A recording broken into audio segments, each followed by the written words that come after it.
اللهم إني أسألك علما نافعا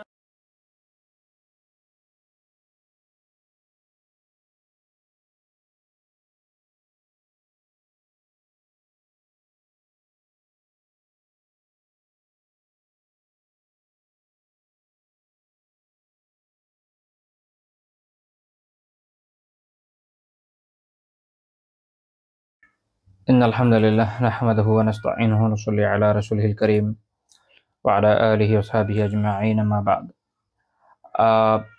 আমরা আলোচনা করছিলাম যে বিপদগ্রস্ত ব্যক্তির সাথে রাসূলুল্লাহ সাল্লাল্লাহু আলাইহি ওয়াসাল্লাম এর আচরণ কেমন ছিল এবং তার জীবন থেকে এই বিষয়ক যে সুন্নাহ সেটা আমরা শেখার চেষ্টা করছিলাম।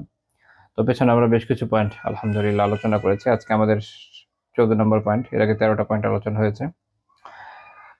তো 14 নম্বর পয়েন্ট হচ্ছে যে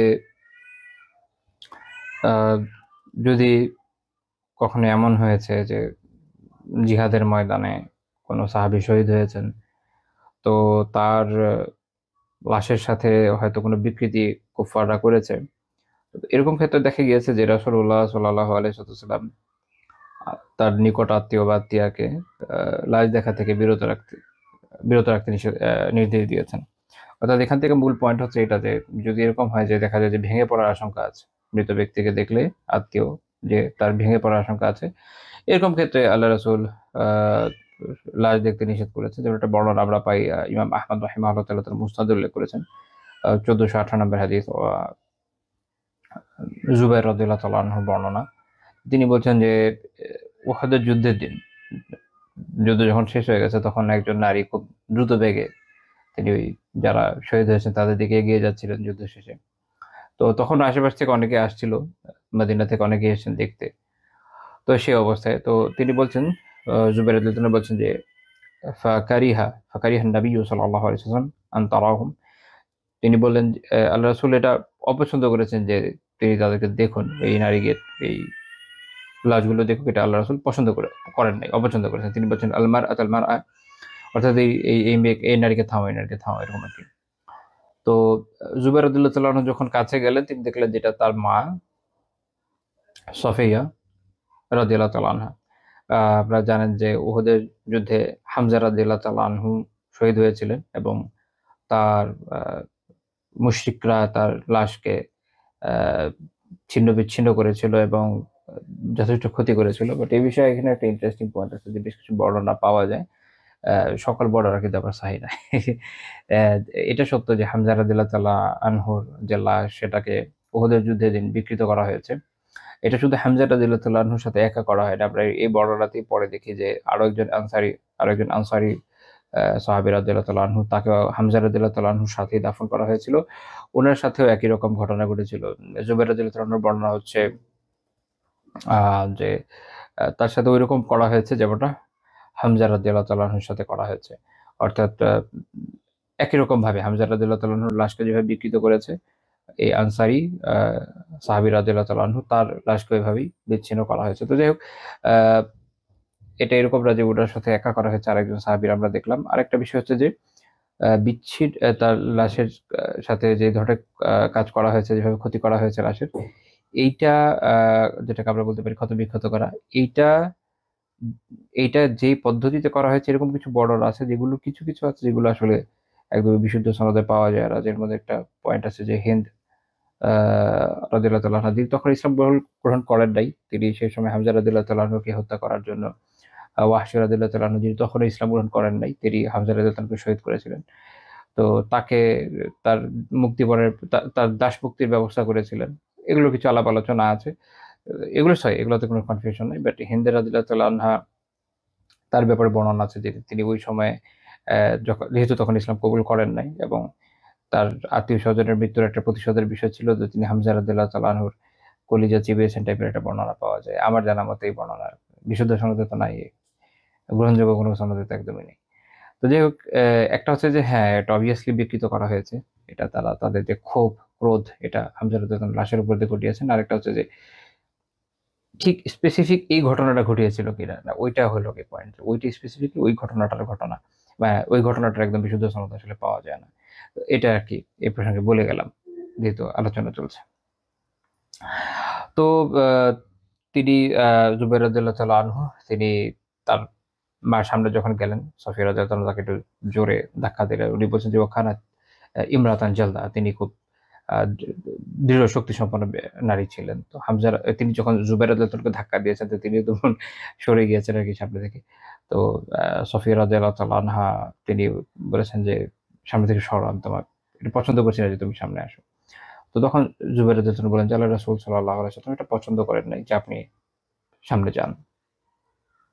তো তিনি তখন থেমে গেলেন, এটা আল্লাহ রাসূলের নির্দেশ শুনে। এবং এটা হচ্ছে মুমিনের বৈশিষ্ট্য যে কোনো বিষয়ে যদি ইসলামের কোনো নির্দেশনা জানা যায় কোরআন এর আয়াত থেকে বা আল্লাহ রাসূলের হাদিস থেকে বা ইসলামের যে আইন শাস্ত্র আছে সেখান থেকে, যখন সে এটা জানে, যখন সে এটা শুনে, এখানে সে নিজে থেমে যায়, সে এটাকে পালনের চেষ্টা করে, নিজের আবেগ অনুভূতিকে প্রাধান্য দেয় না। সাফিয়া রাদিয়াল্লাহু তাআলা তিনি স্বাভাবিকভাবেই তার ভাইয়ের মৃত্যুতে শোকাহত ছিলেন এবং যে ধরনের বর্ণনা শুনছিলেন যে ভাইয়ের লাশের সাথে এই ধরনের ব্যবচ্ছেদ করা হয়েছে, তো স্বাভাবিক যে কেউ ভেঙে পড়ে। তো তিনি, এবং এই বর্ণনা থেকে এটাও জানা যায় যে তিনি কিন্তু খুব সাধারণ ধরনের নারী ছিলেন, এটা খুবই দৃঢ়চেতা নারী ছিলেন এবং এই কারণে তো তিনি জুবাইর রাদিয়াল্লাহু তাআলা আনহুর মতো অত্যন্ত দৃঢ়চেতা একজন সন্তানকে জন্ম দিতে পেরেছেন। সুবহানাল্লাহ। তো এটাই মানে বাংলা একটা কথা আছে না, বাঘের ঘরে বাঘ পয়দা হয় টাইপের। তো বিড়ালের ঘরে তো বাঘ পয়দা হয় না, ইউজুয়ালি ভেরি রেয়ার কেস। তো যাই হোক, এটা আর কি এটা একটা একটা একটা রূপক হিসেবে বলে অনেক সময়। তো বাবা মা যখন আল্লাহর রহমতে এরকম সাহসী হয়, সন্তানও এরকম হয়। তো যারা আমরা চাই যে আমাদের সন্তানরা দৃঢ়চিত্ত হোক, আমাদের নিজেদের ভিতরে এই বৈশিষ্ট্যটা আনা জরুরি। মানে আমরা এরকম কিছুই হব না, এটা হওয়ার সম্ভাবনা খুবই কম যে আমাদের সন্তানরা খুব দৃঢ়চেতা হবে, এটা সম্ভাবনাটা কম আর কি। আচ্ছা, তো আহ, তো এরকম একজন দৃঢ়চেতা নারী, এবং আল্লাহ তাআলা তাকে শক্তি সামর্থ্য যথেষ্ট দিয়েছেন, কিন্তু আল্লাহ রাসূল তার ক্ষেত্রে পছন্দ করেন নাই যে তিনি দেখবেন। তো এটা থেকে বোঝা যায় যে যদি এরকম সিচুয়েশন হয় যে বোঝা যায় যে সে গিয়ে হয়তো ভেঙে পড়বে, তো তখন তাকে থামিয়ে দেওয়া এটা বৈধ, এটা কোনো সমস্যা নেই। অনেক সময় দেখা যায় যে আহ, কেউ হয়তো, আমাদের দেশে যেটা অনেক সময় হয়, খুন জখমের কারণ কোনো ধরনের ক্ষেত্রে ছিনতাই রাহাজারি বা কোনোভাবে খুন হয়ে যায় অনেক সময় মানুষ। আল্লাহ আমাকে আপনাকে আমাদের আমাদের সবাইকে হেফাজত করেন এগুলো থেকে, আমি। তো এরকম ক্ষেত্রে যেটা হয় অনেক ক্ষেত্রে যে লাশের অবস্থা তো খারাপ থাকে, যেটা দেখার মতো অবস্থা থাকে না। তো নিকটাত্মীয়রা অনেক সময় আবেগের কারণে যায়। তো স্বাভাবিক যে একটা লাশ বিকৃত থাকলেই মানুষের পক্ষে আসলে সহ্য করা খুব কঠিন হয়ে যায়, সেখানে নিকটাত্মীয় জন যারা, তাদের জন্য আরো টাফ হয়ে যায়। তো যারা নিকটাত্মীয় না তারা অনেক সময় তাও কিছুটা দেখতে পারে, যারা নিকটাত্মীয় তাদের জন্য অনেক কষ্টকর হয়ে যায়। তো আবেগকে প্রাধান্য না দেওয়াটাই ভালো। যদি এরকম হয় যে আপনি জানেন যে সিচুয়েশনটা এরকম হবে যে আপনি আসলে বেয়ার করতে পারবেন না, না যাওয়াটা ভালো। অন্যদিকে যদি অন্যরাও বুঝে যে না এই লোক আসলে গিয়ে বা এই মহিলা ওখানে গিয়ে ভেঙে পড়বে, তার উচিত থামিয়ে দেওয়া, কি দরকার। মানসিকভাবে আরেকজন, মানে একজন তো এমনিতেই বিপদে আছে, তার মধ্যে আরেকজন অসুস্থ হয়ে বিপদ বাড়ানো তো মানে হয় না। তো যাই হোক, তো তিনি তখন দুই প্রস্থ কাপড় দিয়ে দিলেন। তিনি বললেন যে এই কাপড় তিনি নিয়ে এসেছেন হামজা রাদিয়াল্লাহু আনহুর দাফন কাফনের জন্য। তো তখন জুবাইর রাদিয়াল্লাহু আনহু সে কাপড় নিয়ে গেলেন এবং তিনি বর্ণনা দিচ্ছেন। ও ও যেটা বলেছিলাম যে তিনি এরকম বলেছেন যে কদ ফুইলা বিহি কামা ফুইলা বিহামজা, তার সাথে ওরকমই হয়েছে যেমন হামজা রাদিয়াল্লাহু তাআলার সাথে হয়েছে, অর্থাৎ একইভাবে লাশকে বিকৃত করা হয়েছে। তো যখন দাফন করতে গেলেন দেখা গেল একটা কাপড় বড়, একটা কাপড় ছোট, এবং যেটা বড় আকার অনুযায়ী, যিনি যিনি বড় তাকে বড়টা দেওয়া হলো, যিনি ছোট তাকে ছোটটা দেওয়া হলো আকারের দিক দিয়ে, এবং উভয়ের লাশকে একসাথে দাফন করে দেওয়া হয়। তো এটার সনদ হাসান, এই বর্ণনা সনদ হাসান। তো এই বর্ণনা থেকে আমরা এটা বুঝলাম যে যদি ভেঙে পড়ার সম্ভাবনা থাকে তাহলে বিপদগ্রস্ত ব্যক্তি, মৃত ব্যক্তি দেখার ক্ষেত্রে আত্মীয় স্বজনকে বাধা দেওয়া, এবং এটাও আসলে আহ, একটা যেটা বলা যায় যে বিপদের ক্ষেত্রে একটা ম্যানেজমেন্ট, যে একটা পরিবার যখন এই ধরনের বিপদের মধ্যে পড়ে যায় তো কিভাবে এটাকে ম্যানেজ করা যায়, এটা তো একটা শিক্ষার বিষয়। তারপরে এখান থেকে অনেক কিছু শিখে, রাসূলুল্লাহ সাল্লাল্লাহু আলাইহি ওয়াসাল্লাম বিপদগ্রস্ত ব্যক্তির সাথে কি ধরনের আচরণ করেছেন, এখান থেকে আমরা অনেকগুলো বিষয় শিখি। তার মধ্যে এটাও একটা শিখি যে এই সময়কার যে ম্যানেজমেন্টটা, কিভাবে সবকিছু সুন্দর মতো আহ, ঠিক রাখা যায়, এবং কাকে কোনটা করতে দেওয়া উচিত, কোনটা করতে দেওয়া উচিত না, এটাও কিন্তু আমরা তার জীবন থেকে শিখি। এরপরে পয়েন্ট, 15 নম্বর পয়েন্ট, যে তিনি বিপদগ্রস্তের যে কষ্ট এটা সহনীয় করতে কখনো সহায়তা করেছেন। সহায়তা কিভাবে করেছেন আমরা একটু দেখবো ইনশাআল্লাহ তাআলা। ইমাম তিরমিজি রাহিমাহুল্লাহ সুনানে উল্লেখ করেছেন 998 নম্বর হাদিস, আব্দুল্লাহ বিন জাফর রাদিয়াল্লাহু তাআলা থেকে। আব্দুল বিন জাফর রাদিয়াল্লাহু তাআলা ছিলেন জাফর রাদিয়াল্লাহু তাআলা আনহুর ছেলে। তো তিনি বলছেন যে লাম্মা না'য়ু জাফর, যখন জাফর রাদিয়াল্লাহু তাআলার মৃত্যুর সংবাদ পৌঁছলো। আপনারা জানেন যে আমরা জাফর রাদিয়াল্লাহু তাআলার শাহাদাতের ঘটনা নিয়ে আরো কিছু বর্ণনা একটু পরে পড়ব ইনশাআল্লাহ তাআলা। যখন মুতার যুদ্ধ হয়, মুতার যুদ্ধে এখনকার আধুনিক সময় জর্ডানে পড়ে এই এরিয়াটা। তো এখানে রোমানদের সাথে মুসলিমদের একটা খুব শক্তিশালী যুদ্ধ হয়। রোবার এবং গাসানিদের সুবিশাল বাহিনীর বিপক্ষে মুসলিমদের খুব ছোট বাহিনী ছিল, 3000-এর মতো সৈন্য ছিল যদের মনে পড়ে, ভুল হইতে পারে। তো খুব ছোট বাহিনী, এইটার নেতৃত্বে এক পর্যায়ে জাফর রাদিয়াল্লাহু তাআলা ছিলেন এবং তিনি শহীদ হন। তো জাফর রাদিয়াল্লাহু তাআলার শাহাদাতের খবর যখন এসে পৌঁছালো এবং এটার বর্ণনা উনি করছেন। জাফর রাদিয়াল্লাহু তাআলার শাহাদাতের খবর আল্লাহ রাসূল সাল্লাল্লাহু আলাইহি ওয়াসাল্লাম ওহীর মাধ্যমে পেয়েছিলেন, অর্থাৎ ওনারা ওখান থেকে ফেরত আসার আগেই পেয়েছেন। এখানে একটা পয়েন্ট, সেটা হচ্ছে যে ওখানে যারা শহীদ হয়েছেন আপনারা জানেন যে এনাদের প্রত্যেকের কবর ওখানেই রয়েছে, ওই জায়গাটাতেই রয়েছে মোতায়। এখনো অনেকে ওখানে, সাধারণত জর্ডানে যারা বেড়াতে যায় তারা একবার ওখানে দেখতে যায়। তো জাফর রাদিয়াল্লাহু তাআলার কবর ওই জায়গাতেই। তো অনেকে আবার এই শব্দ দিয়ে মনে করেছে যে হচ্ছে তার মরদেহ এসে পৌঁছেছে। ওই যুগে আসলে মরদেহ এত বড় জার্নি করে এসে পৌঁছানোর সুযোগ থাকতো না, খুব রেয়ারলি কেউ কেউ করতো। যেমন ক্রুসেডের সময় ফ্রান্সের একজন বাদশা ছিল যে হচ্ছে ভুল করে উত্তর আফ্রিকার উপকূলে এসে পৌঁছেছিল এখানে। এটা আরেক গল্প। তো ওখানে সে আর কি নিহত হয়েছিল প্লেগে। তারপর তার লাশকে এখান থেকে কষ্ট করে এরা ফ্রান্সে নিয়ে গেছে ডিফারেন্ট ইস্যু। কিন্তু মুসলিমরা এই কাজ করে না। মুসলিমদের যেখানেই মারা যায় কম বেশি করে যত দ্রুত সম্ভব দাফন করে ফেলা হয়, এটি তো সুন্নাহ। তো যাই হোক, তো এটা মূলত হচ্ছে যে জাফর রাদিয়াল্লাহু তাআলার যে শাহাদাত, সেটার খবর যখন এসে পৌঁছালো, এটার মানে এটা না যে তার মরদেহ এসে পৌঁছালো। আমি এটা বলার কারণ আছে যে বাংলা অনুবাদ কোন এক জায়গায় এটা দেখেছি, কোথায় দেখেছি যে এখন তো বলতে পারছি না, বাট কোথাও এক জায়গায় দেখেছি। যাই হোক, এই জন্য বলে দিচ্ছি, হয়তো আপনাদের চোখে পড়ে যেতে পারে। তো জাফর রাদিয়াল্লাহু তাআলা আনহুর যখন শাহাদাতের খবর পৌঁছালো, তখন রাসূলুল্লাহ সাল্লাল্লাহু আলাইহি ওয়াসাল্লাম বললেন যে ইসনাউ লি আহলি জাফর তুআমা, জাফরের পরিবারের জন্য খাবার প্রস্তুত করো। পরিবারের লোকদেরকে বললেন জাফরের পরিবারের জন্য খাবার প্রস্তুত করো। ফা ইন্নাহু ক্বাদ জাআহুম মা ইয়াশগালুহুম, কারণ তাদের কাছে এমন কিছু পৌঁছেছে, অর্থাৎ এই যে মৃত্যুর খবর পৌঁছেছে, এটা তাদেরকে মশগুল করে রাখবে, এটা তাদের ব্যস্ত রাখবে। অর্থাৎ যখন পরিবারের কর্তা মারা যায়, হ্যাঁ, কারো বাবা মারা যায় বা স্বামী মারা যাচ্ছে, তো সে যে একটা ব্যথা বেদনার ভেতর দিয়ে যায়, সে এই সময় আসলে তার একে তো রুচিই না, কোনো কিছু খেতে ভালো লাগে না, কিছু করে রান্না বান্না করবে, এটা আসলে তার মানসিকতার সাথে যায় না, তার খুব কষ্ট হয়। সে হয়তো প্রচন্ড কান্নাকাটি করবে, তাই না? প্রচন্ড কষ্টের উপর দিয়ে যাবে, পুরুষদের উপর দিয়ে যায়, নারীদের উপর আরো বেশি যায়। তো স্বাভাবিক যে তারা এটাতে এত বেশি মশগুল থাকবে এই সময়, তাদের পক্ষে আসলে খাবার বানানো এটা তাদের পক্ষে সম্ভব না। রাসূলুল্লাহ সাল্লাল্লাহু আলাইহি ওয়াসাল্লাম যেহেতু তাদের আত্মীয় ছিলেন, চাচাতো ভাই ছিলেন, তো স্বাভাবিকভাবেই, এবং তাদের অভিভাবকও ছিলেন, রাসূলুল্লাহ সাল্লাল্লাহু আলাইহি ওয়াসাল্লাম তার পরিবারকে বললেন যে তাদের জন্য খাবার প্রস্তুত করতে। তো এখান থেকে আমরা অনেক চমৎকার কিছু শিক্ষা পাবো। ইমাম তিরমিজি রাহিমাহুল্লাহ তাআলা এই হাদিসকে হাসান বলেছেন, এবং এটাও উল্লেখ করেছে যে কিছু আহলুল ইলম মনে করেন যে এরকম যারা মাইয়িত এর যে পরিবার, মাইয়িতের যে পরিবার, তাদেরকে, যেহেতু তারা তাদের মুসিবতের জন্য মশগুল থাকে, এজন্য তাদেরকে এইভাবে খাবার দেওয়া, তাদেরকে দেখতে যাওয়া, সাহায্য করা, এটা একটা মুস্তাহাব কাজ। এটি ইমাম শাফিঈ রাহিমাহুল্লাহ এরকম বলেন। তো এই বিষয়ে প্রাসঙ্গিক বেশ কিছু মাসআলা আমাদের সামনে চলে আসে। যেমন আল মাওসুআতুল ফিকহিয়া থেকে আমি ৩টা মাসআলা উল্লেখ করব। এক হচ্ছে এই যে যারা এমনি স্বাভাবিক অবস্থায় বলতে বোঝাতে চাচ্ছি যে যারা না, প্রতিবেশী, পাড়া প্রতিবেশী না, দূরবর্তী লোকজন যারা, এরকম যে কারো ক্ষেত্রে কোনো মৃতের খবর পেয়ে তার পরিবারকে সাহায্য করার জন্য খাবার-দাবার এগুলো প্রস্তুত করে নিয়ে যাওয়া, এটা মুস্তাহাব যে কারোর জন্য। ধরেন আপনি খবর পেলেন যে আপনার পরিচিত কেউ একজন মারা গিয়েছে। এখন আপনার আত্মীয় হতে পারে, অনাত্মীয় হতে পারে, এটা ব্যাপার না। আপনার জন্য এটা মুস্তাহাব। আপনি যদি মনে করেন যে আমি তার জন্য খাবার-টাবার নিয়ে যাই যাতে ওই পরিবারের লোকজনের খাবারের কোনো কষ্ট না হয়, তাহলে এটা খুব ভালো কাজ, এটা একটা মুস্তাহাব কাজ, এটা সওয়াবের কাজ। আমরা রাসূলুল্লাহ সাল্লাল্লাহু আলাইহি ওয়াসাল্লামের থেকে তো এটা দেখলামই। আর আরেকটা খুব গুরুত্বপূর্ণ বিষয় হচ্ছে যে আমাদের দেশের, আপনারা জানেন যে আমি একটু পরে এই বিষয়ে একটা মাসআলা আলোচনা করব ইনশাআল্লাহ তাআলা। যে আমাদের দেশে যেটা হয় যে কেউ মারা গেলে তার বাসায় তো আত্মীয়-স্বজন ১৪ গোষ্ঠী চলেই আসে। আবার কেউ যদি না আসে, ওটাকে তো খারাপ চোখে দেখা হয়। তো কেউ যদি এরকম মনেও করে যে আমি গিয়ে তাদের ঝামেলা না বাড়াই, এটা আসলে ভাবার সুযোগ বাংলাদেশে একটু কম। এটা করলে পরে এক সময় আত্মীয় স্বজনরা ওই সময় না বললেও পরে বলবে, আবার ওই সময় অনেকে ফোন টোন দিয়ে হয়তো ডাকবে, বলবে যে ভাই আপনি তো আসলেন না। তা আপনি নিজেই যত অসুস্থ হন বা যেটাই হন না কেন, আপনার তো যাওয়াই লাগবে। এটা বাংলাদেশে মোস্ট কমন সিনারিও। এখন ওই বাসায় যাওয়ার পরে এখন ওখানে ধরেন খাবার দাবার কোনো অ্যারেঞ্জমেন্ট করলো না, ফর এক্সাম্পল। তো এটা, এবং এটা তাদের জন্য দায়িত্ব না যে তারা করবে। আমরা এটা পরে আলোচনা করবো ইনশাআল্লাহ তাআলা। তো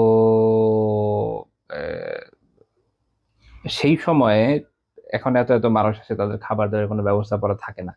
এটা আসলে ওই পরিবারের জন্য খুব ঝামেলার এবং কষ্টকর বিষয়, যারা বাইরে থেকে আসে তাদের জন্য খুব কষ্টকর বিষয়। আমি ইভেন আমার একজন পরিচিত ব্যক্তি, তিনি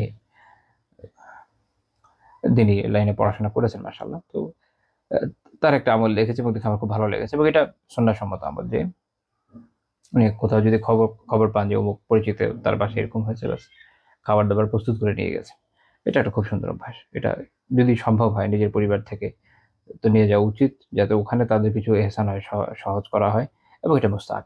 আপনি গিয়ে তার কাজের উপর আরো সাওয়ার হবেন এবং তাদের ওখান থেকে খাবার চাইবেন, এটা কোনো গ্রহণযোগ্য কাজ না। বরং এর উল্টাটা, আপনি যদি আরো খাবার নিয়ে যান যাতে ওখানকার ওই পরিবারে যারা আছে তারা খেতে পারে, আশেপাশ থেকে আরো যারা আসে তারা খেতে পারে, দেন এটা মুস্তাহাব আমভাবে। আর যারা আশেপাশের প্রতিবেশী আছে, যারা পুরো পাড়া প্রতিবেশী থাকে, এদের জন্য সুন্নাহ, এদের জন্য সুন্নাহ। রাসূলুল্লাহ সাল্লাল্লাহু আলাইহি ওয়াসাল্লাম বেসিক্যালি জাফর রাদিয়াল্লাহু আনহু প্রতিবেশী ছিলেন, খুব কাছে বাসা ছিল, তো ওনাদের জন্য কাজে প্রতিবেশী এইটার উপর বেস করে ফুকাহারা বলেন প্রতিবেশীর জন্য সুন্নাহ। তাহলে প্রতিবেশী হিসাবে আপনাদের একটা দায়িত্ব, যদি কোথাও আশেপাশে এরকম হয়, যদি জানতে পারেন যে হ্যাঁ আমি জানি পরিচয় আছে। কারণ আমাদের তো হয়েছে কি যে এক বিল্ডিং এর থেকে অনেক সময় আমাদের পরিচয় থাকে না, এবং এটাই এখনকার সময় শহর জীবনের বাস্তবতা। গ্রামে মানুষের পরিচয় থাকে আলাদা কথা, বাট যেখানে থাকে না ওখানে অনেক সময় যদি আপনি আকবারে কিছু করতে যান, মানুষ ওটাকে নেগেটিভলি দেখে, যে লাইক তার এত কি তখন খুব সমস্যা হয়। সারা বছর খবর নেই, হঠাৎ করে আসছে সাহায্য করতে, তখন তারা এটাকে নেগেটিভলি দেখে। তো সেটা দেখা যাবে আরেকটা খারাপের দিকে নিয়ে যাবে। তো সেটা ভিন্ন বিষয়। কিন্তু এমনিতে যদি পরিচয় থাকে আলহামদুলিল্লাহ, সেক্ষেত্রে সাহায্য করতে পারেন, এটা সুন্নাহ হবে। ৩ নাম্বার পয়েন্ট, যে যারা আহলুল মাইয়েতের পরিবার, তাদের এই এরকম সিচুয়েশনে তাদের কাছে যারা বেড়াতে আসে, এই বেড়াতে আসে বলতে বাধ্য হচ্ছে আসলে, দুঃখজনক। কারণ এটা যে মাসালা আলোচনা করবো তার সাথে রিলেটেড। বেড়াতে আসে বললাম কেন, কারণ আসতেছে, এসে করবে কি, একটা চাপ দিবে যে খাবার দাবারের ব্যবস্থা করো, এতগুলো মানুষ আসছে তারা কিভাবে থাকবে। তারপরে সেখানেও আবার খাবার একটু এদিক ওইদিক হইলে, জানেন তো বাংলাদেশ ইভেন একটা বেদাতি কাজ আছে 40 করে, সেটাতেও খাবার ঠিক না হলে মারপিট করে। এটা বিচিত্র দেশ।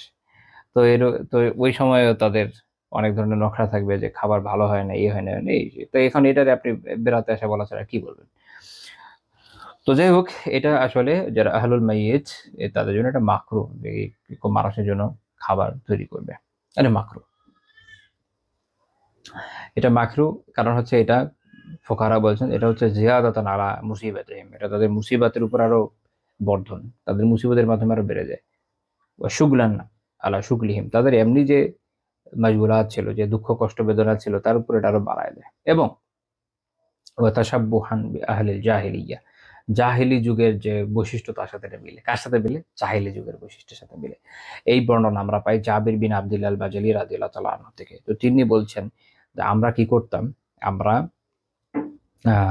উনি বলছেন যে কুন্না নাউদ্দুল ইজতিমা ইলা আহলিল মাইয়িত ওয়া সানআত আত-তাআমি বা'দা দাফনিহি ফিহি মিনান নিয়াহা। মাইয়াতের দাফনের পরে বলছেন যে আমরা ওই মাইয়াতের বাড়ি বা মাইয়াতের লোকজনের আশেপাশে আমরা একত্রিত হয়ে যেতাম, এবং তাদের ওখানে ওই খাবার দাবার প্রস্তুত করতাম। তারপরে যে মাতম টাতম মার্সিয়া যা করার এগুলো করতেন। তো এগুলো হচ্ছে জাহিলিয়াতের বৈশিষ্ট্য, এটা উনি উল্লেখ করছেন যে আমরা কি করতাম অনেক জামানায়। তো ইমাম আহমদ রাহিমাহুল্লাহ এই হাদিস উল্লেখ করছেন। ইমাম ইবনু কাসির রাহিমাহুল্লাহ একটা কিতাব আছে ইরশাদুল ফাকিহ, ওখানে উনি বলছেন যে এটা ইমাম বুখারী ও মুসলিম রাহিমাহুল্লাহ তাআলা শর্ত অনুযায়ী সহিহ হাদিস। হ্যাঁ, এখান থেকে আমরা এই বিষয়টা বললাম যে এটা জাহিলি যুগের বৈশিষ্ট্য, যে মায়েতের বাসায় একত্রিত হয়ে খাবার দাবারের অ্যারেঞ্জমেন্ট করে ওটার একটা উৎসবে পরিণত করে, এবং বিভিন্নভাবে কি করা যেন বলে এটাকে, বিলাপ টিলাপ করা, তারপর হচ্ছে তাদেরকে আরো কষ্ট দেওয়া ইত্যাদি। আমি দুঃখিত, আবার মানে চোখের পাওয়ার একটু সমস্যা হয়েছে। আমি আজকে তো বুধবারের জন্য আমি ডক্টরও দেখাতে যেতে পারিনি। তো আমি চিন্তা করতেছি যে শুক্রবার ইনশাল্লাহ যাবো, ওই জন্য আমি একটু ফ্রিকুয়েন্টলি চোখ বন্ধ রাখবো। তাকিয়ে থাকতে এখন একটু কষ্ট হয়ে যাচ্ছে। আচ্ছা, তো যাই হোক, যে আলোচনা ছিলাম সেটা আবার আমরা আসি ইনশাআল্লাহ তাআলা। সেটা হলো যেটা বলছিলাম, তো তাহলে এটা হচ্ছে আহলে জাহিলিয়াতের বৈশিষ্ট্য, জাহিলি যুগের বৈশিষ্ট্য। তো এই বৈশিষ্ট্যের কারণে ফুকাহারা বলছেন যে এটা একটা মাকরুহ কাজ, যে মাইয়াতের বাড়িতে এমনিতে তারা মুসিবতের উপর থাকে, লোকজনের জন্য যে খাবার দাবার প্রস্তুত করে, এটা একটা মাকরুহ কাজ। তো যারা মাইয়াতের পরিবার পরিজন এরা ছাড়া অন্য যারা আছে তারাই দায়িত্বটা নিয়ে নিবে। যদিও অনেক লোক তো আসবে, এটি স্বাভাবিক। তো তাদেরকে দেখার জন্য, তাদের খোঁজ খবর নিতে অনেকে আসবে। তাদের খাবার দাবারের যদি কোনো প্রয়োজন পড়ে সেটার জন্য যেটা চেষ্টা করবে হচ্ছে বাইরের লোকজন যারা আছে, আত্মীয়স্বজন যারা আছে, পাড়া প্রতিবেশী যারা আছে, তারা চেষ্টা করবে যেন এটা একটা ব্যবস্থা করে ফেলে। কিন্তু দেখা যায় যে আমাদের দেশে আমি এরকম যেরকম যে দেখেছি আরকি, যে মাইয়াতের পরিবারের লোকজনের উপর দিয়ে এই মুসিবতটা যায়। তারা দেখা যায় যে দুঃখ কষ্টের মধ্যেও তাদের খোঁজ খবর রাখতে হয়, কোথায় ভালো খাবার আছে, কি আছে, এগুলো নিয়ে আসতে হয়, এই করতে হয়, সেই করতে হয়। এটা কোনো সঠিক কাজ না। তো আমরা রাসূলুল্লাহ সাল্লাল্লাহু আলাইহি ওয়াসাল্লাম থেকে এই সুন্নাহটা শিখি যে তিনি এরকম বিপদগ্রস্তের কষ্ট সহনীয় করতে সহায়তা করতেন। এটা হচ্ছে মূল পয়েন্ট। তো দেখা গেছে এরা যারা মুসিবতে আছে অলরেডি, তাদের মুসিবত যেন না বাড়ে, সেটাকে যেন কমানো যায়। এই শিক্ষাটা তিনি আমাদের দিয়েছেন। সেটা আমাদের বোঝা উচিত। যারা মুসিবতে আছে, আমরা অনেক সময় যেটা করি যে যারা মুসিবতে আছে তাদের মুসিবত আরো বাড়িয়ে দিই। এটা শুধুমাত্র কেউ মারা গেছে তার পরিবারের বিষয় না। সব ক্ষেত্রে দেখবেন যে কেউ কোনো মুসিবতে আছে, আমাদের অনেক ক্ষেত্রে অনেকের বৈশিষ্ট্য হচ্ছে এরকম যে তারা গিয়ে মুসিবতটা কমানোর জায়গায় আরো বাড়িয়ে দেয়, আরো বিভিন্ন দায়িত্ব তার কাঁধে ফেলে দেয়। এটা অনুচিত কাজ, এটা হওয়া উচিত না। তারপরে 16 নম্বর পয়েন্ট, তিনি অনেক সময় বিপদগ্রস্তের দায়িত্ব নিয়েছেন, তিনি তাদের অভিভাবকত্ব গ্রহণ করেছেন। আমরা এই বিষয়ে একটা খুব গুরুত্বপূর্ণ বর্ণনা দেখবো ইনশাআল্লাহ তাআলা। এটাও জাফর রাদিয়াল্লাহু তাআলার বর্ণনাই ইমাম আহমদ রাহিমাহুল্লাহ তাআলা তার মুসনাদে উল্লেখ করেছেন। 1750 নম্বর হাদিস আব্দুল্লাহ বিন জাফর রাদিয়াল্লাহু তাআলা থেকে। তিনি বলছেন যে রাসূলুল্লাহ সাল্লাল্লাহু আলাইহি ওয়াসাল্লাম যখন যে মুতার যুদ্ধে ফোর্স পাঠাইলেন, সেখানে তিনি তাদের উপরে আমিরের দায়িত্ব আরোপ করলেন যায়েদ বিন হারিসা রাদিয়াল্লাহু তাআলা আনহুকে। যায়েদ বিন হারিসা রাদিয়াল্লাহু তাআলা আনহুকে। তো তারপর তিনি বললেন যে ফা ইন কুতিলা যায়েদুন আও ইস্তুশহিদা, যদি যায়েদ নিহত হয় বা শহীদ হয়ে যায়, আমিরুকুম জাফর, তাহলে তোমাদের আমির হবে জাফর। রাসূলুল্লাহ সাল্লাল্লাহু আলাইহি ওয়াসাল্লাম সাধারণত এইভাবে সকল যুদ্ধে একের পর এক আমিরের দায়িত্ব বন্টন করে দিতেন না। কিন্তু মুতার যুদ্ধের ব্যতিক্রম। এখানেও তিনি বলে দিচ্ছেন যে যদি এ শহীদ হয় তাহলে এ আসবে। এইটা উলামা তার মুজিজা হিসাবে কাউন্ট করেন, যে তিনি আগে থেকেই জানতেন কি হতে যাচ্ছে। আল্লাহ তাআলা তাকে জানিয়ে থাকবেন। আল্লাহু আকবার। আর এখান থেকে এটাও আমরা দেখি যে তিনি জানতেন যে কি হতে যাচ্ছে। তারপরও তিনি একদম বলা যায় না কলিজার টুকরা যারা, তাদেরকে তিনি পাঠিয়েছেন। কারণ যায়েদ রাদিয়াল্লাহু তাআলা আনহু, তাকে তিনি ছোট থেকে বড় করেছেন।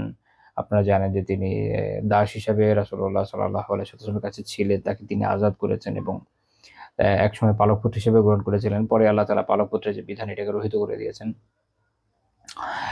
জাফর রাদিয়াল্লাহু তাআলা আনহু তার অত্যন্ত ভালোবাসার ভাই, তাকেও তিনি এখানে পাঠিয়েছেন। মানে শুধুমাত্র এরকম না যে পালক পুত্র, তিনি তার নিজের যে চাচাতো ভাই, যাকে তিনি অনেক ভালোবাসেন, তাকে পাঠিয়েছেন।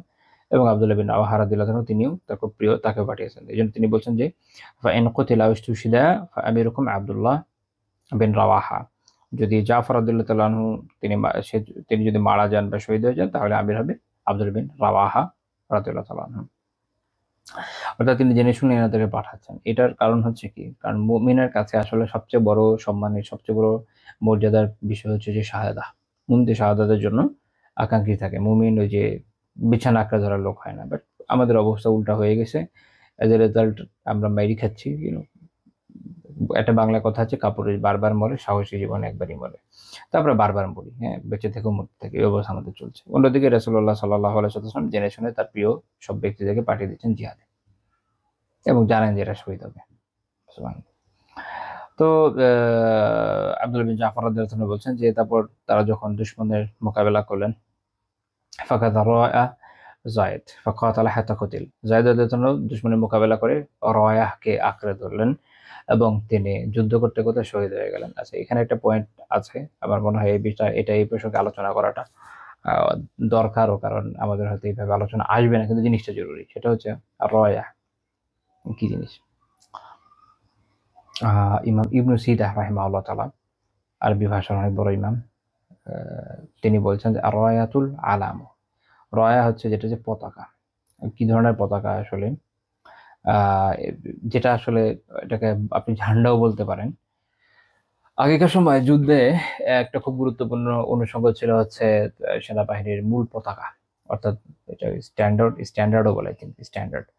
তো এটা হচ্ছে ওই মাঝখানে বা যেখানে সেনাপতি থাকে সেখানে টানানো থাকতো, মানে ঘেরেও ওটা উপরে পতাকা, বিশাল পতাকা একটা টানানো হতো।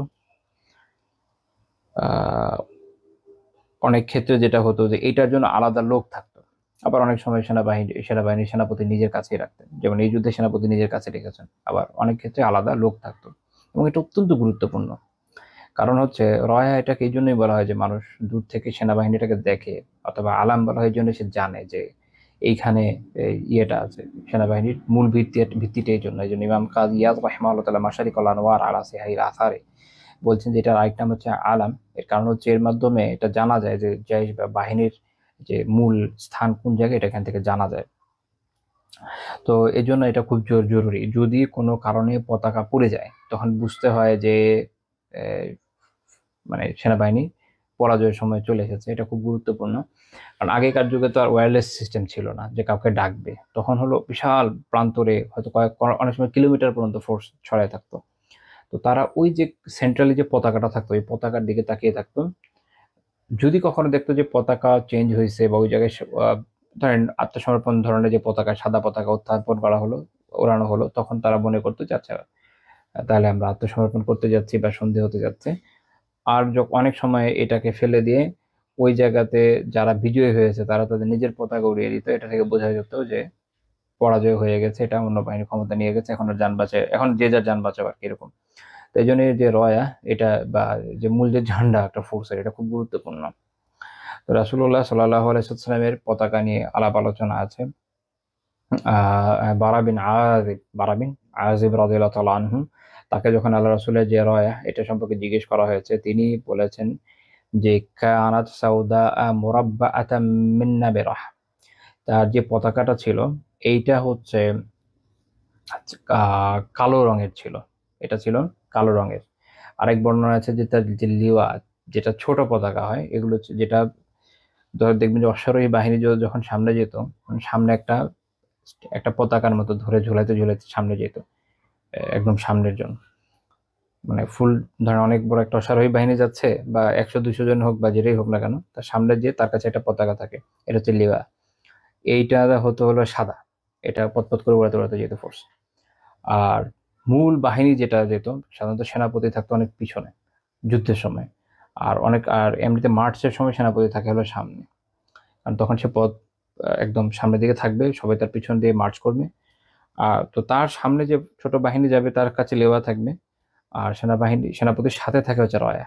এগুলো মানে অনেক আলাপ আলোচনার ব্যাপার আছে, এত ডিটেলস যাচ্ছি না। ওকে। তো এই এই ইয়েটা যেটা, তো তার যেটা আপনার রয়া, এটা ছিল এই কালো রঙের, সাদা কালো রঙের, এবং এটা ছিল চতুষ্কোণ। সাদা স্বাভাবিক পতাকা যদি চতুষ্কোণ হয়, বাট এটা বলার একটা কারণ আছে, কারণ পতাকা আপনারা দেখবেন যে প্রাচীন পতাকার একটা শেপ আপনারা এখনকার সময় দেখবেন, সেটা হচ্ছে নেপালের পতাকা, গোল করে দেখতে পারবেন, এই টাইপের পতাকাও হইতো। ঠিক আছে, কাজে পতাকার অনেক রকমের টাইপ ছিল আগেকার যুগে, যেমন স্পেসিফিকলি বলা হচ্ছে মোরাব্বা। বাকি এই অংশ নিয়ে কারো কারো আপত্তি আছে, আমি শেখ আলবানী রহমাতুল্লাহ এই অংশটা নিয়ে আপত্তি করেছেন, বাকি বাকি মুহাদ্দিসিন এটা আপত্তি করেন নাই, যেমন শোয়েব আহমদ রহমাতুল্লাহ স্পেসিফিকলি এটার উপর আপত্তি করেন, বা হাফিজ জুবাইর রহমাতুল্লাহ ওনার তাহকিক আমি দেখিনি যে স্পেসিফিক এই পার্টের উপর কোনো আপত্তি করেছেন। খ্যার, কিন্তু সাউদা বা কালো হওয়াটা নিয়ে কোনো কনফিউশন নেই। তো এটা এরকম চতুষ্কোণ ছিল, কালো ছিল, এবং এটা বানানো হয়েছে হচ্ছে নামিরা দিয়ে। নামিরা মানে হচ্ছে আপনার মুলা আলী খেরি রহমাতুল্লাহ বারাকাতে বলছেন যে পশমি কাপড়, পশমি এক ধরনের জুব্বা হয়, এইটাতে যেটা আরবরা পরতো, তো ওইটা থেকে এটা বানানো হয়েছিল। তো এই এই এই হাদিসের সনদকে শোয়েব আহমদ রহমাতুল্লাহ হাসান লিগাইরি বলেছেন, আর হাফিজ জুবাইর রহমাতুল্লাহ হাসান বলেছেন। সুনান আবি দাউদের হাদিস 2591 নম্বর হাদিস। তো এখান থেকে আমরা রাসূলুল্লাহ সাল্লাল্লাহু আলাইহি ওয়াসাল্লামের যে বড় পতাকা এটার ব্যাপারে জানলাম। এবং আরেকটা বিষয় হচ্ছে, তাহলে আমরা জানলাম এটা হচ্ছে রাইট কালো, এটার একটা নাম ছিল, এটার নাম ওকাব। ইমাম ইবনুল কাইয়িম রাহিমাহুল্লাহ জাদুল মাআদে আলোচনা করেছিলেন নাম হচ্ছে ওকাব। ওকাব বলা হয় হচ্ছে, এটা আরবিতে হচ্ছে ঈগল আছে না, ঈগলকে বলে ওকাব। ঈগল যেমন সবার উপর প্রাধান্য বিস্তার করে আকাশের সব পাখির উপরে, ওই রকম আল্লাহ রাসূল সাল্লাল্লাহু আলাইহি ওয়াসাল্লামের এই পতাকা সবকিছুর উপর প্রাধান্য বিস্তার করা, এটার নাম হচ্ছে কি নকাব। আর আরেকটা বিষয় হচ্ছে যে এইটাতে কিছু লেখা ছিল কিনা। এখন এইটা আমরা একটা বর্ণনা পাই। ইমাম তাবরানী রাহিমাহুল্লাহ তাআলা তার কিতাব আল মুআজাম আল আওসাতে উল্লেখ করেছেন 219 নম্বর হাদিস, ইবনে আব্বাস রাদিয়াল্লাহু তাআলা থেকে তিনি বলেন যে খানাত রায়াতু রাসূলিল্লাহ সাল্লাল্লাহু আলাইহি ওয়াসাল্লাম সাউদা ওয়া লিওয়াউহু আবিয়াদু, যে তার যে রয়া, ব্যাখ্যা করলাম তো, এটা ছিল কালো, আর যেটা লেওয়া এটা ছিল সাদা। মাকতুবান আলাই, এর উপর লেখা ছিল লা ইলাহা ইল্লাল্লাহু মুহাম্মাদুর রাসূলুল্লাহ সাল্লাল্লাহু আলাইহি ওয়াসাল্লাম, লা ইলাহা ইল্লাল্লাহু মুহাম্মাদুর রাসূলুল্লাহ, এটা ওটার মধ্যে লেখা ছিল। তো এই বর্ণনাটা ইমাম হাইসামি রাহিমাহুল্লাহ তাআলা কিতাব মাজমাউ যাওয়াইদে উল্লেখ করে বলছেন যে রাওয়াহু তাবারানী ফিল আওসাত, তাবারানী আওসাত উল্লেখ করছেন। এমনিতে উনি বলছেন যে এটা রিজাল যারা আছে সবাই সহিহ, একজন কিনা আপত্তির কথা উনি উল্লেখ করছেন যে হাইয়ান বিন ওবাইদিল্লাহ। এখন আপত্তির বিষয়টা হচ্ছে যেটা ইবনে হাজাম তাকে মাজহুল বলেছেন, বাইহাকি রাহিমাহুল্লাহ বলেছেন যে মুহাদ্দিস তার উপর কালাম করেছেন, ঠিক আছে। আবার ইমাম আবু হাতিম রাহিমাহুল্লাহ তাকে সদুক বলেছেন, ইবনে হিব্বান রাহিমাহুল্লাহ সিকাত তার কিতাব সিকাত সেখানে উল্লেখ করেছেন। এই কারণে এইটা মুহাক্কিকিনরা এটাকে হাসান বলে থাকেন এই সনদকে। এটাকে একদম, প্রথম কথা হচ্ছে যে দাইফ বলার আসলে ভাবে সুযোগ নেই, কালাম নাই ওনার উপরে আমার জানা মতে। যেটা আছে যে তাওসিক নাই, কিন্তু ইবনে হিব্বান আবার সিকাতে উল্লেখ করেছেন, এই হিসেবে তাওসিক পাওয়া যায়। আবার আবু হাতিম তো সদুক বলেছেনই। তো যে মুহাক্কিকিনরা এই জন্য এটাকে হাসান বলে থাকেন। আবার কেউ কেউ বিপরীত মুহাদ্দিস যারা তাদের মতো গ্রহণ করে থাকেন। এখন হয়েছে যেটা আপনার, এটা তো আসলে সিরাতের বর্ণনায় যদি আমরা ইউজ করি, এটা সেক্ষেত্রে এটা খুব ভালো মানের বর্ণনা সিরাতের ক্ষেত্রে। এবং যেহেতু এই বর্ণনাটা কোনো মাসআলার বিষয়ে আসতেছে না সরাসরি, বা আকীদার কোনো বিষয় না, কাজে অতটা স্ক্রুটিনির প্রয়োজন নেই। সিরাতের বর্ণনা হিসাবে এটার মান বেশ ভালো, সিরাতের বর্ণনা হিসাবে এই বর্ণনার মান বেশ ভালো। এক, দুই নাম্বার হচ্ছে যেমনটা আমরা দেখলাম আবু হাতিম রাহিমাহুল্লাহ যেহেতু সাদুক বলেছেন, ইবনে হিব্বান রাহিমাহুল্লাহ যেহেতু সিকাতে উল্লেখ করেছেন, এই দিকটা দেখলে তো এটাকে অ্যাটলিস্ট ইমাম যদি আবু আবু হাতিম রাহিমাহুল্লাহ তাআলার মত উল্লেখ করা হয় তবে অ্যাটলিস্ট হাসান হওয়া উচিত। যাই হোক, তো সব মিলে আমরা এটা বললাম যে বর্ণনাটা গ্রহণ করা যায়। কাজেই এখান থেকে রাসূলুল্লাহ সাল্লাল্লাহু আলাইহি ওয়াসাল্লামের পতাকার ব্যাপারে বোঝা গেল একদম গ্রহণযোগ্য হাদিস থেকে তো জানাই যাচ্ছে যে কালো, এতে কোনো কনফিউশন নেই।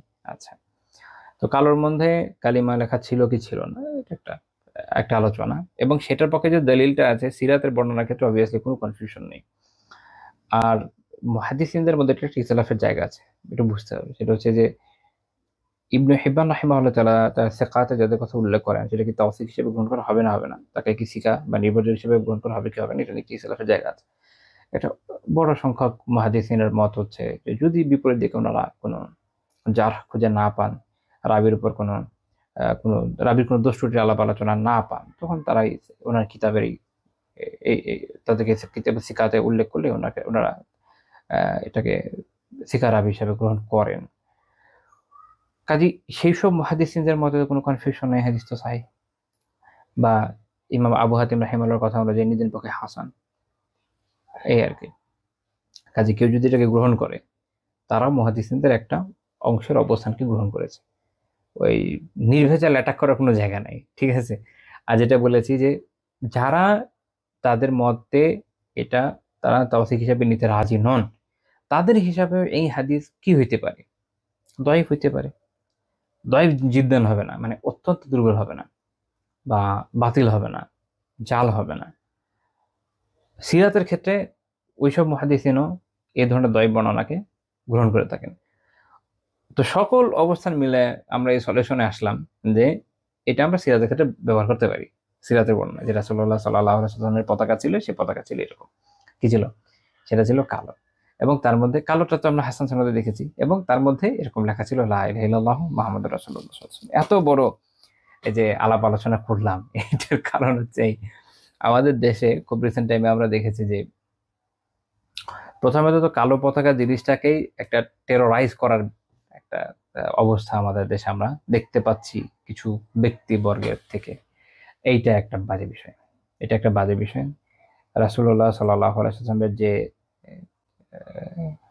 পতাকা, তার যে ঝান্ডা, তার যে রায়া, এটা কালো হওয়ার বিষয়ে কোনো ইখতিলাফ নাই।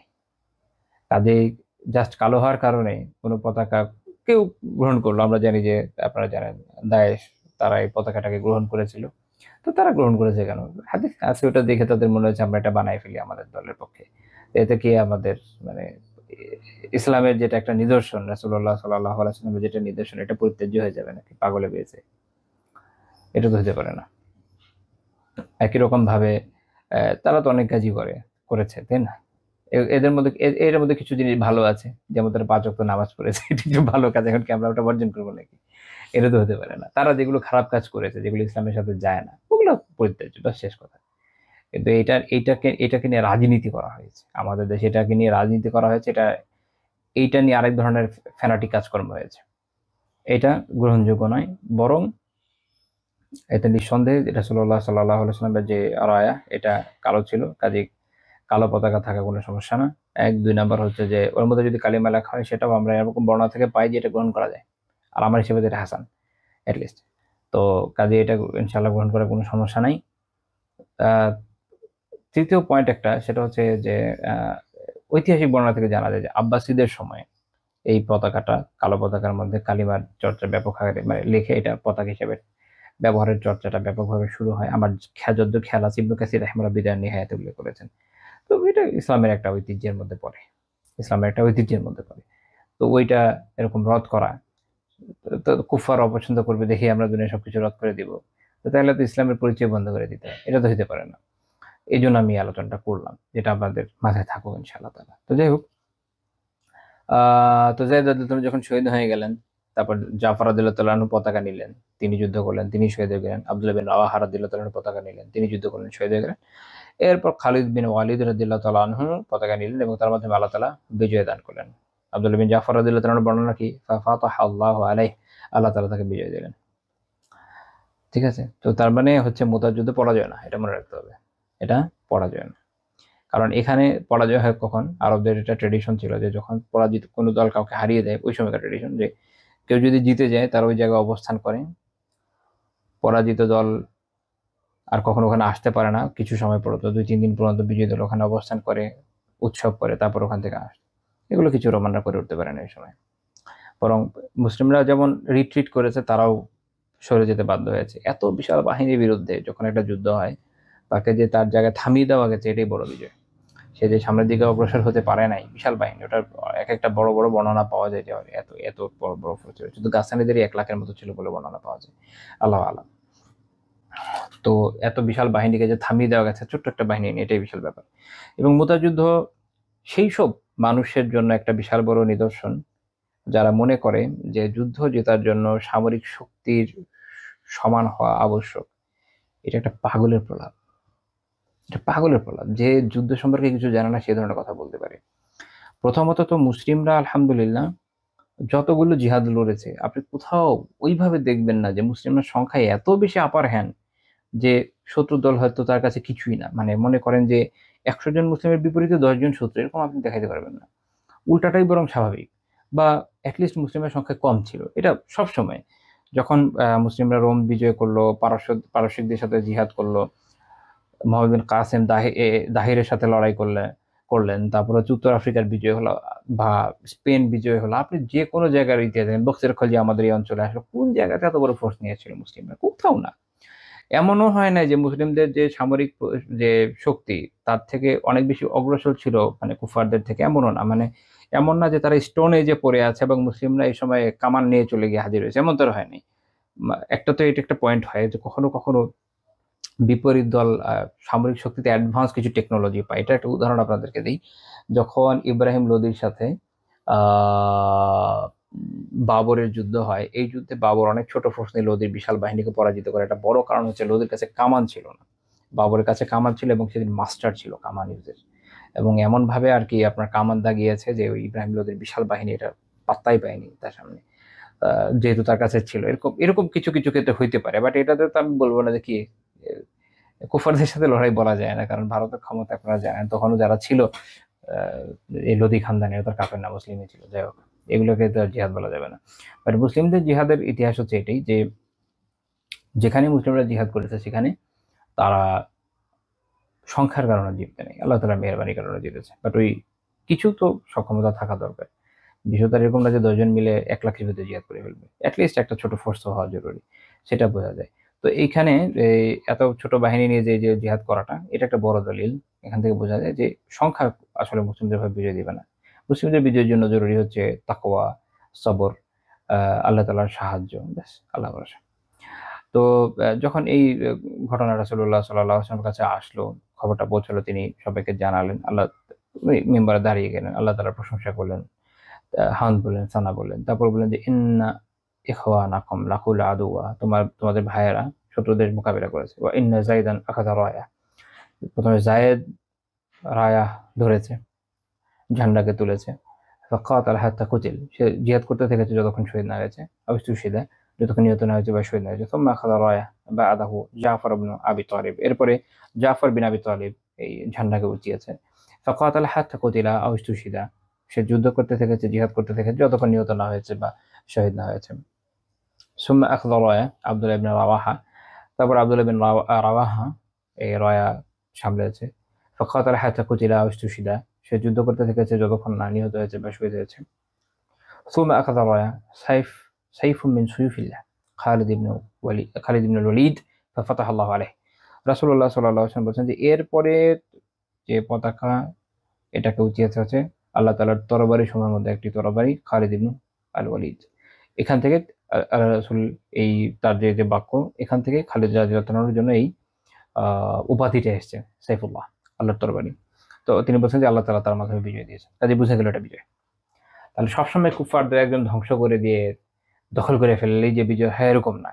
অনেকে এইরকম দৃষ্টিকোণ থেকে দেখেন এবং মনে করে যে অমুক একটা যুদ্ধ হলো, অমুক একটা হামলা হলো, এর কি বেনিফিট দেখা গেল? বেনিফিট অনেক সুদূরপ্রসারী হয় অনেক সময়।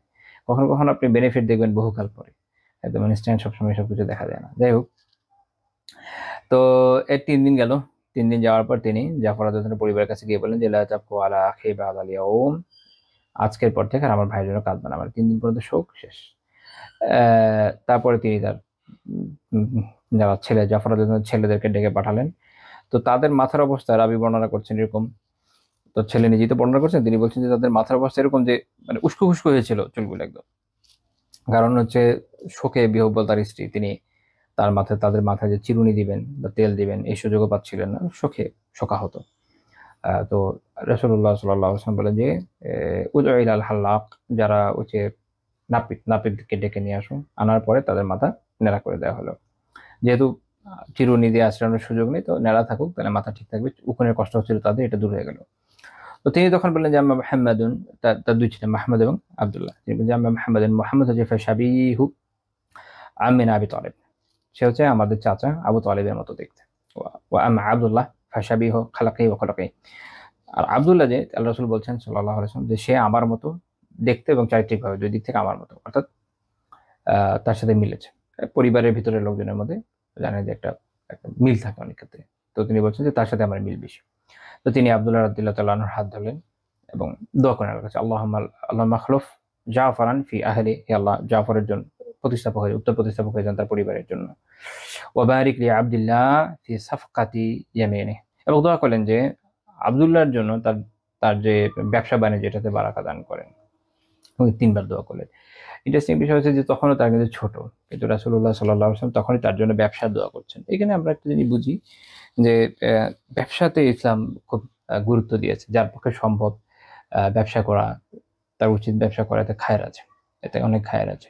শর্ত হচ্ছে যে এটার যে হালাল হারাম মেইনটেইন করা, অবশ্যই নিজের ইবাদতকে ঠিকমতো আ প্রাধান্য দেওয়া, আ টাকার পিছনে একদম পাগলের মতো ছুটে না যাওয়া, এরকম কিছু বিষয় আছে, এগুলো সবসময় খেয়াল রাখতে হবে। কারণ ব্যবসার মাধ্যমে আল্লাহ তাআলা অনেক রিজিক দেন, অনেক খায়ের দেন, অনেকে বারাকা দান করেন এবং আ ব্যবসাকে সঠিকভাবে সঠিক খাতে যদি পরিচালনা করা যায় তাহলে দ্বীনের অনেক খেদমত করা সম্ভব। কারণ সাধারণ চাকরির টাকা দিয়ে তো আসলে অনেক কাজ করা যায় না। কিন্তু আল্লাহ তাআলার মেহেরবানিতে যদি ব্যবসা করে অনেক প্রফিট আসে, সেটা দিয়ে তার নিজের পরিবার চালিয়ে দ্বীনের অনেক খেদমত করাও সম্ভব হয়। তো সবকিছু মিলে ব্যবসার মধ্যে অনেক বারাকা রয়েছে। এটা আপনারা বিভিন্ন হাদিস থেকে জানেন। এই হাদিস থেকেও আমরা দেখলাম যে তাদের জন্য তখনই রাসূলুল্লাহ সাল্লাল্লাহু আলাইহি ওয়াসাল্লাম কিসের দোয়া করছেন? ব্যবসার বারাকার দোয়া করছেন। যে যখন তার মানে তিনি একসময় ব্যবসায়ী হবেন। আল্লাহ রাসূল দোয়া করে দিয়েছেন এবং সেটা হয়েছে, এটাই স্বাভাবিক। তো তখন তাদের মা আসলেন এবং তাদের ইয়াতীম হওয়ার বিষয়ে রাসূলুল্লাহ সাল্লাল্লাহু আলাইহি ওয়াসাল্লামের কাছে বললেন এবং আল্লাহ রাসূল এতে কষ্ট পেলেন। তিনি বললেন যে, আল আইলাতা তাখাফিন আলাইহিম, তুমি কি তাদের ব্যাপারে দারিদ্র্যের অভাব অনটনের ভয় করছো? ওয়া আনা ওয়ালিয়ুহুম ফিদ দুনিয়া ওয়াল আখিরাহ, আমি তাদের দুনিয়া এবং আখিরাতের ওয়ালি। অর্থাৎ দুনিয়া এবং আখিরাত খুব গুরুত্বপূর্ণ বিষয়। আমাদের পক্ষে তো আর আখিরাতে ওয়ালি হওয়া সম্ভব না, কিন্তু রাসূলুল্লাহ সাল্লাল্লাহু আলাইহি ওয়াসাল্লাম যেহেতু তাদের ব্যাপারে বলেছেন যে তিনি তাদের ওয়ালি, তাদের অভিভাবক, খালি দুনিয়াতে না আখিরাতে। এখানে একটা বিষয় তো আমরা স্পেসিফিকলি জানলাম যে এই জাফর রাদিয়াল্লাহু আনহু সন্তানদের বিষয়, যে রাসূলুল্লাহ সাল্লাল্লাহু আলাইহি ওয়াসাল্লাম তাদের আখিরাতেও তাদের ওয়ালি, কাজেই যার ওয়ালি রাসূলুল্লাহ সাল্লাল্লাহু আলাইহি ওয়াসাল্লাম আখিরাতে, তার ভয় কি? তো এটা আল্লাহ রাসূলের এভাবে সবার ক্ষেত্রে উনি বলেন নাই, এটা খুবই রেয়ার একটা ব্যাপার এবং এটা তাদের বিশেষ মর্যাদা জানা যাচ্ছে। ১ ২ নাম্বার হচ্ছে যে দুনিয়াতে দেখা যাচ্ছে যে রাসূলুল্লাহ সাল্লাল্লাহু আলাইহি ওয়াসাল্লাম তাদের অভিভাবকত্ব নিচ্ছেন। তো এখান থেকে আমরা একটা শিক্ষা পাচ্ছি, সেটা হলো যে যদি সক্ষমতা থাকে নিজের আর্থিক এবং অন্যান্য ক্ষেত্রে, তাহলে যারা এরকম বিপদগ্রস্ত ব্যক্তি আছে তাদের বা তাদের পরিবারের ক্ষেত্রে যদি সম্ভব হয়, কারো সক্ষমতা থাকে, তাহলে এরকম সাহায্য করা উচিত। এরকম সাহায্য করা উচিত। আমরা এটার সাথে রিলেটেড আরেকটা বর্ণনার পরে দেখব ইনশাআল্লাহ তাআলা। এবং আমরা আল্লাহ রাসূলের জীবন থেকে এই শিক্ষাটা পাই যে কেউ এই ধরনের ব্যক্তি যদি সক্ষম থাকে, তাহলে যেন সে তার সাহায্য করে। দুনিয়াতে এরকম বাচ্চাদের যারা এতিম হয়ে গেছে তাদের অভিভাবকত্ব নেয়। মাত্র যে হাদিসটা উল্লেখ করলাম এটা শোয়েব রাহিমাহুল্লাহ বলেছেন, মুসলিম রাহিমাহুল্লাহ শর্ত অনুযায়ী সহিহ। আর এইটার সাথে রিলেটেড যেটা বলেছে একটা পয়েন্ট বলবো, সেটা হলো কি যে বিধবা এবং ইয়াতীমদের অভিভাবকত্ব গ্রহণ করতে আল্লাহ রাসূল উৎসাহ দিয়েছেন। এক তো হচ্ছে তিনি নিজে নিয়েছেন, আমরা মাত্র দেখলাম, তাহলে এটা তার প্র্যাকটিক্যাল একটা উদাহরণ তার জীবন থেকে আমরা দেখলাম। তিনি কিন্তু উৎসাহ দিয়েছেন। সাহাল রাদিয়াল্লাহু তাআলা বর্ণনা করেছেন যে রাসূলুল্লাহ সাল্লাল্লাহু আলাইহি ওয়াসাল্লাম বলেছেন যে আনা ওয়া কাফিলুল ইয়াতীম, আনা ওয়া কাফিলুল ইয়াতীম, আমি এবং ইয়াতীমের যে অভিভাবক যারা তাদের দায়িত্ব নেয়, ফিল জান্নাহ, আমরা জান্নাতে থাকবো হাকাযা, ওয়া আশারা বিস সাবাবা ওয়াল উসতা, তিনি এইভাবে দুই হাত দিয়ে দুই আঙ্গুল দিয়ে শাহাদা এবং মধ্যমা দিয়ে ইশারা করে বললেন যে আমি এবং যে এতিমের অভিভাবক তার যে দায়িত্ব যে নিয়েছে সে কোথায় থাকবো? জান্নাতে থাকবো। কিভাবে? এভাবে। মুহাদ্দিসিনরা ব্যাখ্যা করেছেন এইভাবে যে দেখেন দুই আঙ্গুলের মধ্যে দূরত্ব কত অল্প, না? তো তাহলে এটা দুইটা ব্যাখ্যা করেছেন, যে আমরা জান্নাতে এইভাবে প্রবেশ করবো যে এত কাছাকাছি থাকবো। তার মানে কেউ যদি এই হাদিসের উপর আমল করার জন্য, আল্লাহ তাআলার সন্তুষ্টির জন্য, রাসূলুল্লাহ সাল্লাল্লাহু আলাইহি ওয়াসাল্লামের সুন্নাহ অনুযায়ী আমলের জন্য এবং এই সওয়াব পাওয়ার উদ্দেশ্যে সেইভাবে এতিমের দায়িত্ব নেয়, তাহলে জান্নাতে আল্লাহ রাসূল এভাবে ক্লোজলি আল্লাহ রাসূলের সাথে প্রবেশ করবে। আর আরেকটা ব্যাখ্যা মুহাদ্দিসিনরা করেছেন যে জান্নাতে এরকম খুব কাছাকাছি দূরত্বে কোথাও তারা থাকবে। সুবহানাল্লাহ। তো তাহলে আল্লাহ রাসূল সাল্লাল্লাহু আলাইহি ওয়াসাল্লাম একটু আগে আমরা দেখলাম যে দুইজন এতিমের জিম্মাদারি নিলেন দুনিয়া এবং আখিরাতে। শুধু তাই না, যারা নেক নিয়তে ইয়েতিমদের দায়িত্ব নেওয়ার ঘোষণা দিয়েছে বা দিবে অনাদিকাল আগামী পর্যন্ত, যতদিন এই দিন থাকবে, এই সময়ের মধ্যে যারাই এরকম দায়িত্বটা নিচ্ছে নেক নিয়তে সুন্নাহ অনুযায়ী এই হাদিসের উপর আমল করে, তো তাদেরও আসলে আল্লাহ রাসূল একরকম যেন জান্নাতের জিম্মাদারি নিয়ে নিচ্ছেন, যে সেও জান্নাতেই থাকবে। কাফের মুশরিক হয়ে গেলে তো ভিন্ন কথা, ওটা তো কিছু করার নাই। ঈমানের উপরে তো থাকা জরুরি। ঈমানের উপরে থাকে, নেক আমলের উপরে থেকে কেউ যখন এই কাজটা করবে, রাসূলুল্লাহ সাল্লাল্লাহু আলাইহি ওয়াসাল্লাম যেন তারও জান্নাতের একটা সার্টিফিকেশন দিয়ে দিচ্ছেন, তারও একটা জিম্মাদারি নিয়ে নিচ্ছেন যে আল্লাহ রাসূলের সাথে সেও এরকম জান্নাতে থাকবে এবং খুব কাছাকাছি থাকবে। সুবহানাল্লাহ। তো কত বড় একটা আমল। এটা সহিহ বুখারী হাদিস 5304 নম্বর হাদিস। অর্থাৎ তিনি উৎসাহ দিচ্ছেন। এক তো তিনি নিজে আমল করে দেখিয়েছেন, শুধু নিজে আমল করে দেখান নাই, অন্যদেরও উৎসাহ দিচ্ছেন। তো আমাদের এখানে যে বিষয়টা হয় অনেক ক্ষেত্রে, কি বলবো এটাকে, ইয়াতিমদের দায়িত্ব নেওয়ার ক্ষেত্রে মানুষের মধ্যে আসলে কতটুকু আগ্রহ থাকে আল্লাহ আলাম। এক তো হয় যে দেখবেন যে অনেক নারী আছে যারা হয়তো বিধবা হয়ে গিয়েছেন বা তালাক প্রাপ্ত হয়ে থাকতে পারেন, তাদের এরকম যখন বাচ্চা কাচ্চা থাকে ছোটখাটো, তাদের তো আসলে বিয়ে করা আমাদের দেশে অনেক কঠিন। দেখবেন যে দ্বিতীয় বিয়ে তারা করবে, আল্লাহ আলাম, কারো তৃতীয় চতুর্থ হইতে পারে, সেটাই শোনা। তো এইটা আসলে মানে তাদের বিয়ে দেওয়া খুব টাফ হয়ে যায় আমাদের দেশে। বিশেষ করে যারা আলহামদুলিল্লাহ বলেন আর কি, বাহ্যিকভাবে আমরা দেখি যে বলেন যে তারা দিন পালন করেন আর কি। তো এরকম ব্যক্তিদের যেরকম দেখে আসে যে খুব বেশি উৎসাহী না। এক তো হচ্ছে যে সামর্থ্য না থাকা, শারীরিক একটা সামর্থ্যের বিষয় তো আছে, এটা তো সত্যি।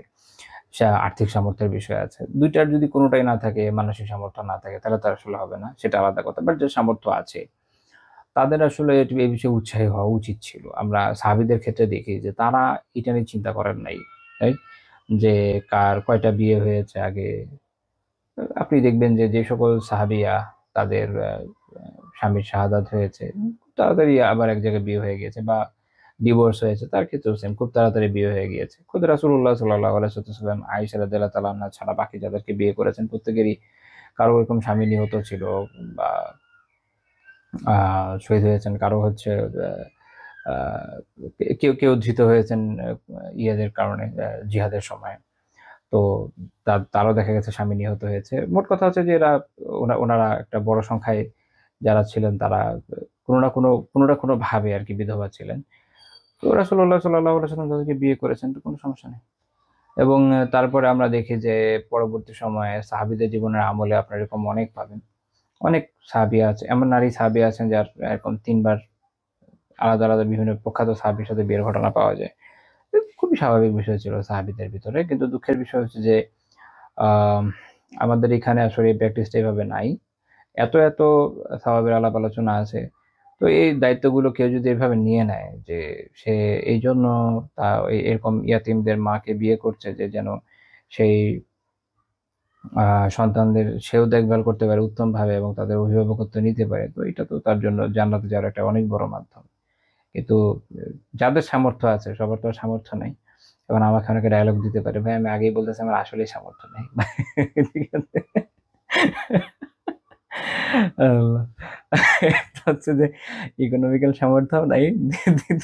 আমাদের দেশে কিছু বলতে গেলে মানুষ প্রথম বলা, ভাই আপনি কি করলেন, এই জন্য বলতেছে আর কি। একটা হচ্ছে ইকোনমিক্যাল সামর্থ্য নাই, আর দুই হচ্ছে আমি আসলে অনেক অসুস্থ থাকি। আমার আহলিয়া সবচেয়ে ভালো জানে আমি কি পরিমাণ অসুস্থ থাকি। আল্লাহ তাআলা যে আলহামদুলিল্লাহ তৌফিক দিচ্ছেন কিছু কাজ করার, আমি আসলে কি, আমি খুব কাজ করতে চাই, আমি প্রচুর দিনই কাজ করতে চাই। এক তো হচ্ছে যে আখিরাতের একটা চিন্তা আছে আলহামদুলিল্লাহ। এইটাই হলো দ্বিতীয় পয়েন্ট, যে আমার খালি মনে হয় আল্লাহ আল্লাহ কোনদিন মরে যাই, তার আগে যতটুকু সম্ভব কিছু দেওয়ার কাজ করে যাই, অন্তত কেয়ামত পর্যন্ত থাকুক বা একটা লম্বা সময় থাকুক, যাতে আমি কিছু সওয়াব পেতে পারি কবরে। আমি এইটা আমার একটা বড় আজকে চালিকা শক্তি জীবন, যেটা দিয়ে আর কি আল্লাহ তাআলার মেহেরতে কিছু কাজ করে যাচ্ছি। বাট আমি জানি আমার কি অবস্থা, আমার দিয়ে আসলে হবে না। যদি সম্ভব হতো, আমি আমি এটা বলতেছি আর কি, একনোলেজ করি যে আমার যদি সম্ভব হতো হয়তো আমি করতাম। But আমার পক্ষে সম্ভব না, আমি এটা ভালো করে জানি। খैर, তো যাদের সক্ষমতা আছে তাদের উচিত এই এই পদক্ষেপে এগিয়ে যাওয়া। হ্যাঁ, তাহলে এই সওয়াব তো সে পাবে। আরো বেশ কিছু বিষয় আছে। যেমন সহিহ বুখারীর আরেকটা হাদিস আছে, ৫৩৫৩ নম্বর হাদিস, যেখানে আবু হুরায়রা রাদিয়াল্লাহু তাআলা বর্ণনা করেছেন যে রাসূলুল্লাহ সাল্লাল্লাহু আলাইহি ওয়াসাল্লাম বলেছেন যে আস-সাঈ আলাল আরমিলাতি ওয়াল মিসকিন কাল মুজাহিদি ফি সাবিলিল্লাহ আওয়াল কাইমিল লাইলা ওয়া সাইমিন নাহারা। যে কোন আরমিলার জন্য, আরমিলার ব্যাখ্যা করব। বাংলাতে লেখা হচ্ছে আপনার আই থিংক বিধবা মনে হয় এরকম লেখে, যে একটু ব্যাখ্যা সাপেক্ষ বিষয়। তো এরকম যারা আরমিলা বা কোনো মিসকিনের জন্য যে সাহায্য করতে প্রয়াস চালায়, হ্যাঁ, আর্থিক সাহায্য যেটা ইমাম নবী রাহিমাহুল্লাহ বলছে, এর মানে হচ্ছে বিসাইল কাসিব লাহুমা, অর্থাৎ তাদের জন্য এই যে আর্থিক বিভিন্ন সাহায্যের জন্য চেষ্টা করে। আল্লাহ রাসূল বলছেন যে সে যেন আল্লাহর রাস্তায় জিহাদকারীর মতো, আল্লাহু আকবার। অথবা এমন আউল কাইমিল লাইলা, যে সবসময় রাতে কিয়ামুল লাইল করছে লাগাতার, আও সাইমিন নাহার, বা সারাদিন প্রতিদিন সিয়াম পালন করে, এরকম, অর্থাৎ এইরকম সওয়াব হয় তার জন্য, এইরকম সওয়াব হয়। তো আরমিলা এটার একটা হচ্ছে যে যার